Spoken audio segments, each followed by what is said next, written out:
Wati lagi nikmatin pindang tulangnya. Udah pakai bumbu siap sajinya Ita Yutis. Wah, tinggal kuahnya aja. Yang Coba. enak sekali,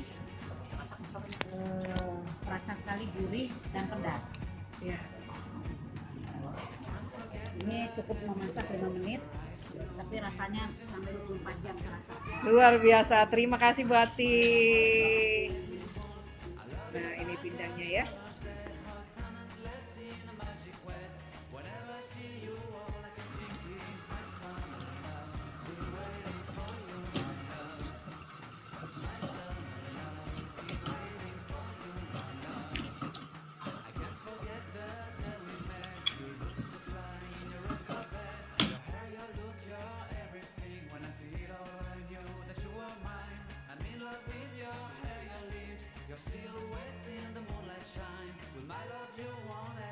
Bumbu siap saji, pindang tulang ala dapur Ita Yutis.